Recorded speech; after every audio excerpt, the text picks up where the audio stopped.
வணக்கம். மதிமுகம் செய்திகள். இன்றைய முக்கிய நிகழ்வுகளை பார்ப்பதற்கு முன்பாக தலைப்பு செய்திகளை பார்க்கலாம்.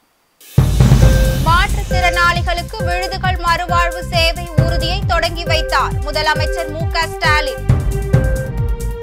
நாடாளுமன்றத்தில் எதிர்க்கட்சிகள் அமளி, மக்களவை நாள் முழுவதும் ஒத்திவைப்பு. தமிழ்நாட்டில் எய்ட்ஸ் பாதிப்பு குறைவாக உள்ளது, அமைச்சர் மா. சுப்பிரமணியன் தகவல். புயல் பாதிப்பிலும் எதிர்க்கட்சிகள் அரசியல் செய்கின்றன, அமைச்சர் KKSSR ராமச்சந்திரன் கண்டனம். BSLVC 59 ராக்கெட் வெற்றிகரமாக விண்ணில் பாய்ந்தது, இஸ்ரோ அறிவிப்பு. மாற்றுத்திறனாளிகளுக்கு விருதுகள் மறுவாழ்வு சேவை ஊர்தியை முதலமைச்சர் மு.க. ஸ்டாலின் கொடியசைத்து தொடங்கி வைத்தார்.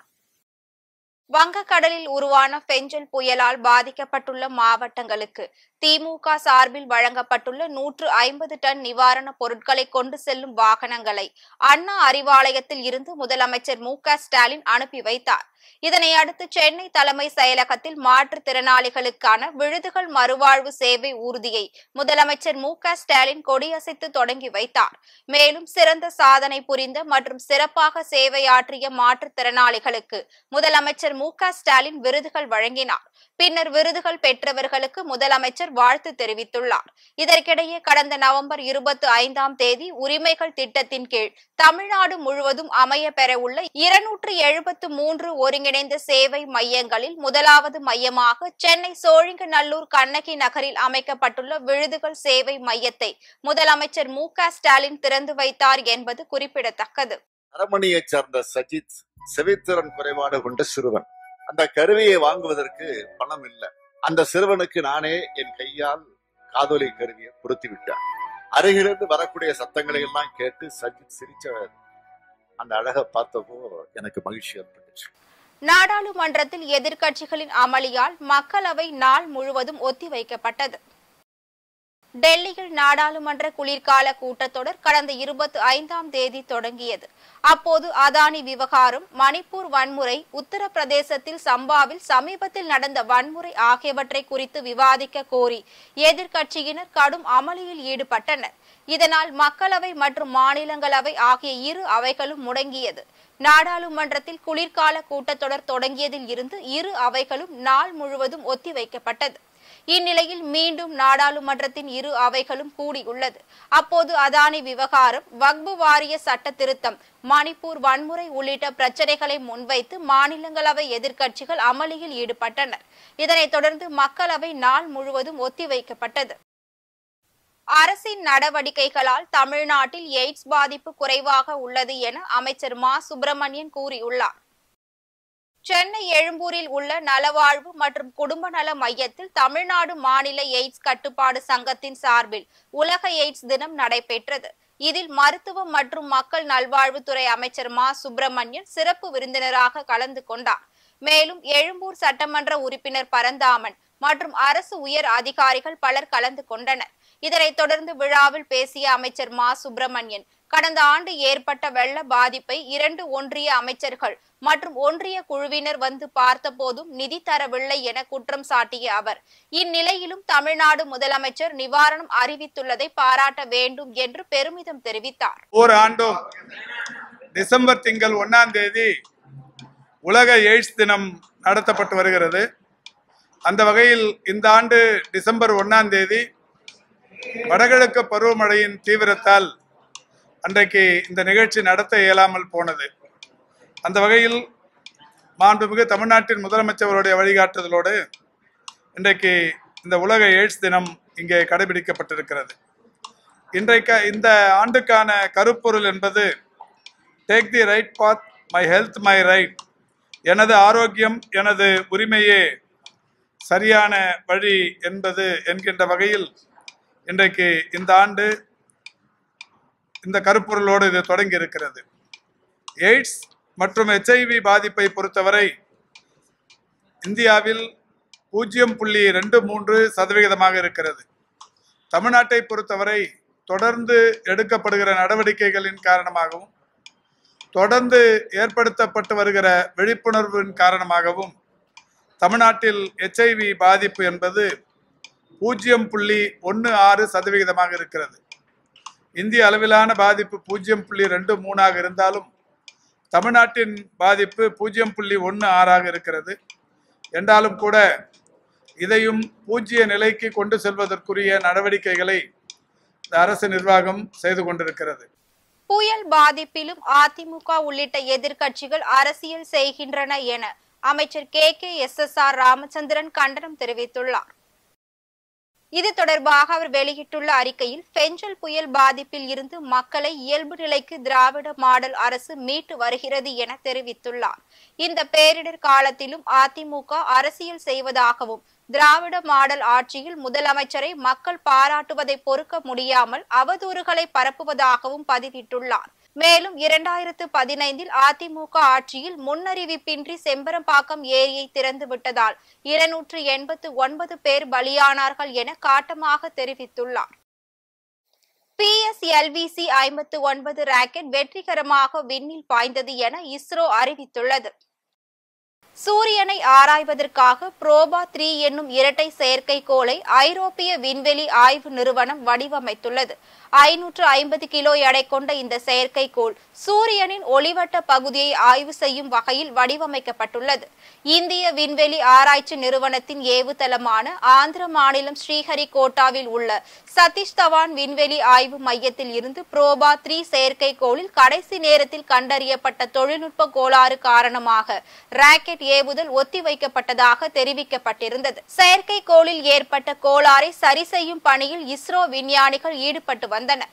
இந்நிலையில் சூரியனை ஆய்வு செய்வதற்கான PSLV-C 59 ராக்கெட் ஸ்ரீஹரிகோட்டாவில் இருந்து மாலை 4:04 மணிக்கு வெற்றிகரமாக விண்ணில் பாய்ந்தது.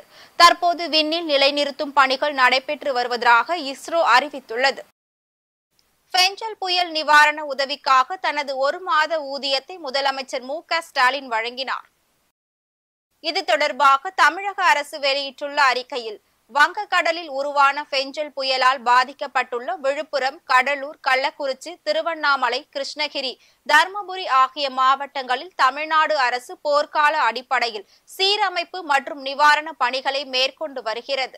மேலும் மழை வெள்ளத்தால் பாதிக்கப்பட்டு நிவாரண முகாம்களில் தங்க வைக்கப்பட்டுள்ள மக்களுக்கு உணவு, அத்தியாவசிய பொருட்கள் மற்றும் நிவாரண உதவிகள் தமிழ்நாடு அரசால் வழங்கப்பட்டு வருகிறது.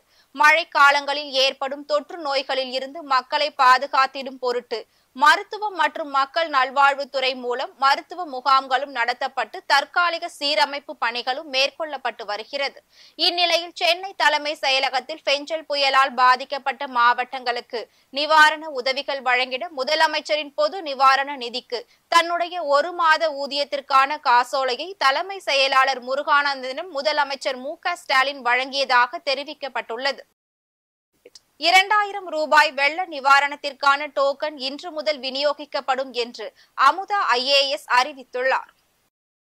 கனமழை மற்றும் வெள்ள பாதிப்பால் விழுப்புரம், கடலூர், கள்ளக்குறிச்சி ஆகிய மாவட்டங்களில் வாழ்வாதாரம் பாதித்த ரேஷன் அட்டைதாரர்களுக்கு 2000 ரூபாய் நிவாரணம் வழங்கப்படும் என முதலமைச்சர் மு.க.ஸ்டாலின் அறிவித்திருந்தார். இதேபோல் வெள்ளாடு, செம்மறி ஆடு உயிரிழந்திருந்தால் தலா 4000 ரூபாயும், கோழி இறந்திருந்தால் தலா 100 ரூபாய் வழங்கப்படும் என அறிவித்துள்ளார். மேலும் எருது, பசு இறந்திருந்தால் 37,500 ரூபாய் வழங்கப்படும் என்றும் அறிவிக்கப்பட்டுள்ளது. இந்நிலையில் வெள்ளம் பாதித்த பகுதிகளில் நிவாரண பணிகள் நடைபெற்று வரும் நிலையில் வெள்ள நிவாரணம் 2000 வழங்குவதற்கான டோக்கன் இன்று முதல் விநியோகம் செய்யப்படும் என்று வருவாய் மற்றும் பேரிடர் மேலாண்மை துறை முதன்மை செயலாளர் அமுதா IAS தெரிவித்துள்ளார். மேலும் இன்று முதல் வெள்ள நிவாரணத்திற்கான டோக்கன் விநியோகிக்கப்பட்டு 2 முதல் 3 நாட்களில் அனைவருக்கும் நிவாரணத் தொகை வழங்கப்படும் எனவும் அவர் தெரிவித்தார். அதானி விவகாரத்தில் பிரதமர் மோடி மௌனம் காப்பது ஏன் என மக்களவை எதிர்க்கட்சித் தலைவர் ராகுல் காந்தி கேள்வி எழுப்பியுள்ளார். சூரிய மின்சாரம் விநியோகம் தொடர்பான முதலீடுகளை பெற இந்திய அதிகாரிகளுக்கு லஞ்சம் கொடுத்ததாகவும், சூரிய ஒளி மின் உற்பத்தி முதலீட்டாளர்களை ஏமாற்றி மோசடி செய்ததாகவும் அதானி குழுமம் மீது அமெரிக்காவில் வழக்கு பதிவு செய்யப்பட்டது.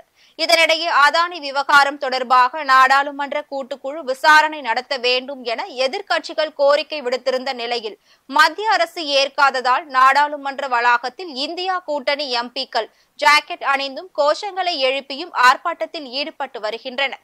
இந்நிலையில் அதானியும் பிரதமர் மோடியும் ஒன்றுதான் என்று மக்களவை எதிர்க்கட்சி தலைவர் ராகுல் காந்தி தெரிவித்துள்ளார். இந்த போராட்டத்தில் மக்களவை எதிர்க்கட்சி தலைவர் ராகுல் காந்தி, காங்கிரஸ், ஆம் ஆத்மி, திமுக, ராஷ்டிரிய ஜனதா தளம், சிவசேனா, உத்தவ் தாக்கரே தரப்பு எம்பிக்கள் கலந்து கொண்டனர். உச்ச நீதிமன்ற நீதிபதியாக டெல்லி உயர் நீதிமன்ற தலைமை நீதிபதி மன்மோகன் பதவியேற்றுக் கொண்டார். டெல்லி உயர் நீதிமன்ற தலைமை நீதிபதி மன்மோகனை உச்ச நீதிமன்ற நீதிபதியாக உயர்த்துவதற்கு உச்ச நீதிமன்றம் கொலிஜியம் கடந்த வாரம் பரிந்துரை செய்தது. பரிந்துரையின் பேரில் நீதிபதி மன்மோகனை நியமிப்பதற்கு மத்திய அரசு ஒப்புதல் அளித்தது. இந்நிலையில் உச்ச நீதிமன்ற நீதிபதியாக நீதிபதி மன்மோகன் பதவியேற்றுக் கொண்டார். அவருக்கு உச்ச நீதிமன்ற தலைமை நீதிபதி சஞ்சீவ் கண்ணா பதவி பிரமாணம் செய்து வைத்தார். அதன் மூலம் சுப்ரீம் கோர்ட் நீதிபதிகள் எண்ணிக்கை 34ஆக உயர்ந்துள்ளது. அஸ்ஸாம் மாநிலத்தின் பொது இடங்களில் மாட்டிறைச்சி உண்ண தடை விதிக்கப்படுவதாக அம்மாநில முதலமைச்சர் தெரிவித்துள்ளார். அஸ்ஸாம் மாநிலத்தில் முதல்வர் ஹிமந்தா பிஸ்வா சர்மா தலைமையிலான பாஜக ஆட்சி நடைபெற்று வருகிறது. பொது சிவில் சட்டம், மாட்டிறைச்சிக்கு தடை உள்ளிட்ட பல்வேறு விவகாரங்களில் அவ்வப்போது ஆதரவான கருத்துக்களை ஹிமந்தா பிஸ்வா சர்மா தெரிவித்து வருகிறார். இந்நிலையில் செய்தியாளர்களிடம் பேசிய அஸ்ஸாம் முதலமைச்சர் ஹிமந்தா பிஸ்வா சர்மா, கோவில் போன்ற வழிபாட்டு தலங்களை சுற்றியுள்ள 5 கிலோமீட்டர் சுற்றளவில் மாட்டிறைச்சிக்கு முன்பு தடை விதிக்கப்பட்டிருந்த நிலையில் தற்போது நடைபெற்ற அமைச்சரவை கூட்டத்தில் மாநிலம் முழுவதும் பொது இடங்களில் மாட்டிறைச்சி உண்ண இன்று முதல் தடை விதிக்கப்படுவதாக தெரிவித்துள்ளார். இந்த கட்டுப்பாடு மாநிலம் முழுவதும் உள்ள உணவகம், விடுதி மற்றும் உள்ளூர் கொண்டாட்ட நிகழ்வு உள்ளிட்ட அனைத்திற்கும் பொருந்துவதாகவும் விதிகளை மீறுபவர்கள் சட்டத்திற்கு உட்பட்டு தண்டிக்கப்படுவார்கள் என்றும் அவர் தெரிவித்தார். பேரணாம்பட்டு அருகே ஆடு மேய்த்துக் கொண்டிருந்த விவசாயியை மர்ம நபர்கள் துப்பாக்கியால் சுட்டதால் அப்பகுதி மக்களிடையே பெரும் அச்சத்தை ஏற்படுத்தியுள்ளது. வேலூர் மாவட்டம் பேரணாம்பட்டு ஓனான்குட்டை பகுதியை சேர்ந்த ராமசாமி என்பவர் காட்டு பகுதியில் ஆடுகளை மேய்த்துக் கொண்டிருந்த போது மர்ம நபர்கள் சிலர் துப்பாக்கியால் சுட்டுள்ளதால் ராமசாமி வயிற்றில் குண்டு பாய்ந்துள்ளது. பின்னர் அங்கிருந்தவர்கள் அவரை மீட்டு சிகிச்சைக்காக பேரணாம்பட்டு அரசு மருத்துவமனைக்கு அனுப்பி வைத்தனர். இந்நிலையில் ராமசாமியின் நிலைமை கவலைக்கிடமாக உள்ளதால் அவரை உடனடியாக மேல் சிகிச்சைக்காக அடுக்கம்பாறை அரசு மருத்துவமனைக்கு அனுப்பி வைத்தனர். தகவலின் பேரில் காவல்துறையினர் வழக்கு பதிவு செய்து துப்பாக்கியால் சுட்ட மர்ம நபர்களையும் தேடி வருகின்றனர். வேலூர் அருகே 8.41 கோடி மதிப்பீட்டில் தரைப்பாலம் அமைக்கும் பணிக்கு அடிக்கல் நாட்டு விழாவை நீர்வளத்துறை அமைச்சர் துரைமுருகன் துவக்கி வைத்தார். வேலூர் மாவட்டம் குடியாத்தம், தழையாத்தம் மற்றும் குடியாத்தம் நகரத்தை இணைக்கும் வகையில் கவுண்டன்யா மகாநதி ஆற்றின் குறுக்கே 8.41 கோடி மதிப்பீட்டில் தரைப்பாலம் அமைக்கும் பணிக்கு அடிக்கல் நாட்டு விழா நீர்வளத்துறை அமைச்சர் துரைமுருகன் துவக்கி வைத்தார். அதேபோல் திருப்பத்தூர் மாவட்டத்தில் ஆம்பூர், கதவாளம் பகுதியில் 6 கோடி மதிப்பில் தடுப்பணையும், வெள்ளக்கல் பகுதியில் 4 கோடி மதிப்பில் தடுப்பணைகள் அமைக்கும் பணிக்கும் அமைச்சர் அடிக்கல் நாட்டினார். இவ்விழாவில் மாவட்ட ஆட்சியர் சுப்புலட்சுமி, திருப்பத்தூர் மாவட்ட ஆட்சியர் தர்பகராஜ், சட்டமன்ற உறுப்பினர்கள் நந்தகுமார், அமுலு, விஸ்வநாதன் உள்ளிட்ட பலர் கலந்து கொண்டனர். வெளிமாநில தொழிலாளர்களை பணியமர்த்தும் பட்டாசு தொழிற்சாலைகள் அரசின் வழிகாட்டு நெறிமுறைகளை கட்டாயம் பின்பற்ற வேண்டும் என மாவட்ட ஆட்சித்தலைவர் எச்சரிக்கை விடுத்துள்ளார்.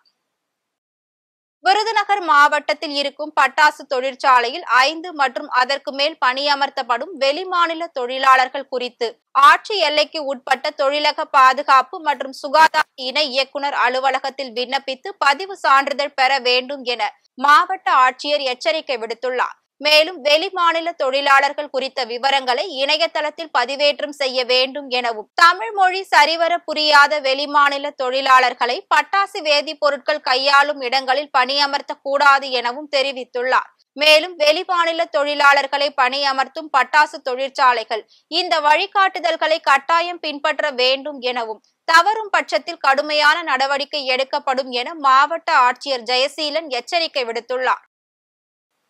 பல்வேறு மாவட்டங்களில் நடைபெற்ற நிகழ்வுகளை களத்தில் மதிமுகம் பகுதியில் பார்க்கலாம்.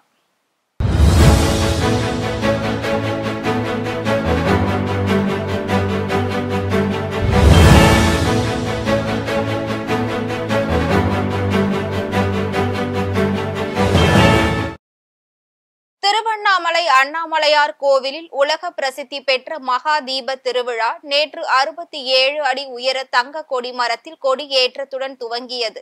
முதல் நாளில் விநாயகர், முருகர், சண்டிகேஸ்வரர் ஆகிய பஞ்சமூர்த்திகள் வெள்ளி இந்திர விமானங்களில் எழுந்தருளி வீதி உலா வந்தனர். இந்நிகழ்ச்சியில் ஆயிரக்கணக்கான பக்தர்கள் பங்கேற்று சுவாமி தரிசனம் செய்தனர். மயிலாடுதுறை ஒருங்கிணைந்த நீதிமன்றத்தில் உள்ள முதன்மை சார்பு நீதிமன்றத்தில் 3 அடி நீள கொம்பேரி மூக்கன் பாம்பு புகுந்துள்ளது. தகவல் அறிந்து சம்பவ இடத்திற்கு வந்த தீயணைப்பு துறையினர் பாம்பை பிடித்து பாதுகாப்பான வனப்பகுதியில் விட்டனர். இந்த சம்பவத்தால் நீதிமன்ற வளாகத்தில் சிறிது நேரம் பரபரப்பு ஏற்பட்டது.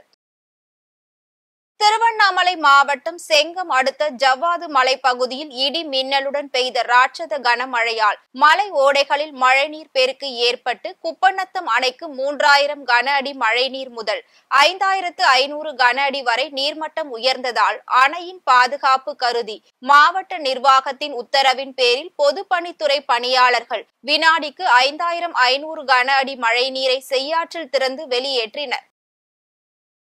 மதுரை திருப்பரங்குன்றம் சுப்பிரமணிய சுவாமி கோவிலில் கார்த்திகை தீப திருவிழா கொடி ஏற்றத்துடன் தொடங்கியது. முன்னதாக உற்சவர் சன்னதியில் சுப்பிரமணிய சுவாமி தெய்வானை அம்மனுக்கு பால், பன்னீர், இளநீர் உள்ளிட்ட 16 வகை அபிஷேகங்கள் நடைபெற்று சிறப்பு ஆராதனைகள் நடைபெற்றது. விருதுநகர் மாவட்டம் ஸ்ரீவில்லிபுத்தூர் அருகே நின்று கொண்டிருந்த லாரி ஓட்டுநர் இசக்கி முத்து மீது தென்காசியில் இருந்து திருச்சி நோக்கி சென்று கொண்டிருந்த கார் மோதியதில் அவர் பலத்த காயமடைந்து விருதுநகர் அரசு மருத்துவமனைக்கு சிகிச்சைக்காக அனுப்பி வைக்கப்பட்டுள்ளார். விபத்தின் சிசிடிவி காட்சிகள் தற்போது வெளியாகி பரபரப்பை ஏற்படுத்தியுள்ளது. ராணிப்பேட்டை மாவட்டம் சோளிங்கர் அடுத்த சூறைநாடு ஊரில் சுமார் 150 அடி நீளமும் 25 அடி ஆழமும் கொண்ட பனசவன் என்ற குளத்தில் காலப்போக்கில் முறையான பராமரிப்பு இல்லாமல் போனதாகவும் இனிவரும் காலங்களில் குளத்தை சுற்றியுள்ள ஆக்கிரமிப்புகளை அகற்றி குளத்தை தூர்வாரி ஆழப்படுத்த வேண்டும் என பொதுமக்கள் கோரிக்கை விடுத்துள்ளனர். வேலூர் மாவட்டம் கஸ்பா சாஸ்திரி நகர் பகுதியில் அமைந்துள்ள ஸ்ரீ ஐயப்பன் ஆலயத்தின் புனராவர்த்தன அஷ்டபந்தன மகா கும்பாபிஷேகம் நடைபெற்றது. இவ்விழாவில் வேலூர் சட்டமன்ற உறுப்பினர் கார்த்திகேயன், அப்பாஜி சுவாமிகள் மற்றும் திரளான பக்தர்கள் கலந்து கொண்டு சுவாமி தரிசனம் செய்தனர்.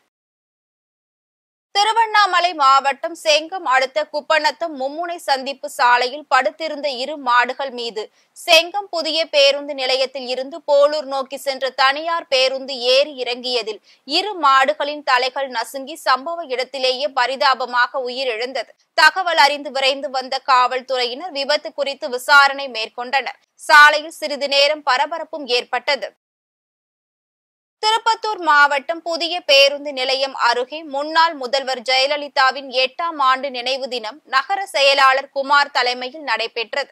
இதில் முன்னாள் அமைச்சரும் அதிமுக மாவட்ட கழக செயலாளருமான வீரமணி கலந்து கொண்டு முன்னாள் முதல்வர் ஜெயலலிதாவின் திருவுருவ படத்திற்கு மலர் தூவி மரியாதை செலுத்தினார். இதில் ஏராளமான அதிமுக பொறுப்பாளர்கள் மற்றும் தொண்டர்கள் கலந்து கொண்டனர்.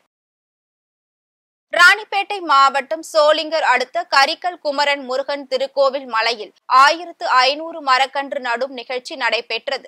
இந்நிகழ்ச்சியில் மரக்கன்றுகளுக்கு சிறப்பு பூஜை செய்யப்பட்டது. இதில் 10க்கும் மேற்பட்ட வகைகளில் 1500 மரக்கன்றுகள் நடவு செய்யப்பட்டது. அரியலூர் மாவட்டம் செந்துறை அருகே சிறுகளத்தூர் கிராமத்தில் அமைந்துள்ள வலம்புரி ஜெய விநாயகர் கும்பாபிஷேகம் வெகு விமர்சையாக நடைபெற்றது. இந்த கும்பாபிஷேக வைபவத்தை காண சிறுகளத்தூர் கிராமத்தை சுற்றியுள்ள பல்வேறு பகுதிகளில் இருந்து ஏராளமான பக்தர்கள் கலந்து கொண்டனர். சொத்து வரி உயர்வு தொடர்பான கோரிக்கைகள் குறித்து அரசின் கவனத்திற்கு கொண்டு சென்று தீர்வு காணப்படும் என திருப்பூர் மாநகராட்சி மேயர் தினேஷ்குமார் தெரிவித்துள்ளார். திருப்பூர் மாநகராட்சி சார்பில் சொத்து வரி தொடர்பான சந்தேகங்களை தீர்க்கும் வகையில் திருப்பூர் மாநகராட்சி மேயர் தினேஷ்குமார் முகாமை துவக்கி வைத்து பொதுமக்களிடம் மனுக்களை பெற்றார்.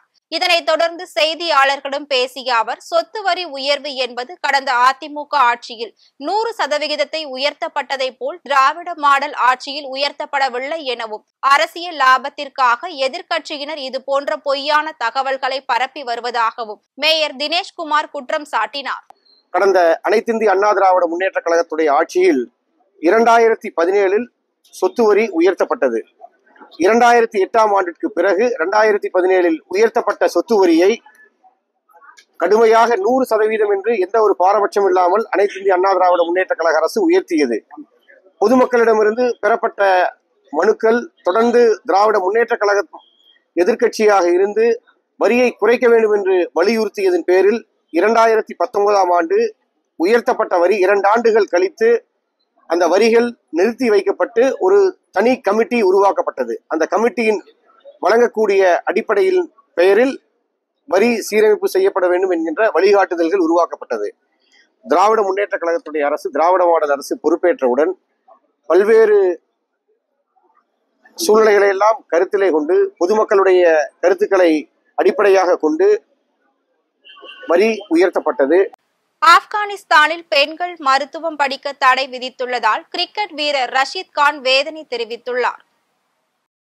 ஆப்கானிஸ்தானில் நர்சிங் உள்ளிட்ட மருத்துவ படிப்புகளை பெண்கள் பயில தாலிபான் அரசு தடை விதித்ததற்கு அந்நாட்டு கிரிக்கெட் வீரர் ரஷீத் கான் வருத்தம் தெரிவித்து உத்தரவை மறுபரிசீலனை செய்ய வேண்டும் எனவும் வலியுறுத்தியுள்ளார். கற்றலின் முக்கியத்துவத்தை குர்ஆன் வலியுறுத்துகிறது எனவும் பெண்கள் தங்களது கல்வி உரிமை மீட்டெடுத்து நாட்டின் வளர்ச்சிக்கு பங்களிக்க முடியும் எனவும் அனைவருக்கும் கல்வியை வழங்குவது ஒரு சமூக பொறுப்பு மட்டுமல்ல, அது நமது தார்மீக கடமை எனவும் ரஷீத் கான் கூறியுள்ளார். மீண்டும் தலைப்பு செய்திகள். மாற்றுத்திறனாளிகளுக்கு விடுதிகள் மறுவாழ்வு சேவை ஊர்தியை தொடங்கி வைத்தார் முதலமைச்சர் மு.க. ஸ்டாலின். நாடாளுமன்றத்தில் எதிர்க்கட்சிகள் அமளி, மக்களவை நாள் முழுவதும் ஒத்திவைப்பு. தமிழ்நாட்டில் எய்ட்ஸ் பாதிப்பு குறைவாக உள்ளது, அமைச்சர் மா. சுப்பிரமணியன் தகவல். புயல் பாதிப்பிலும் எதிர்க்கட்சிகள் அரசியல் செய்கின்றன, அமைச்சர் கே.எஸ்.எஸ்.ஆர். ராமச்சந்திரன் கண்டனம்.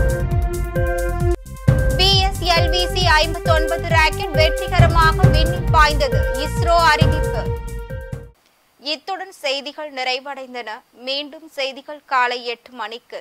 மேலும் செய்திகளை தெரிந்து கொள்ள மதிமுகம் பிரைம் யூடியூப் தளத்தில் இணைந்திருங்கள்.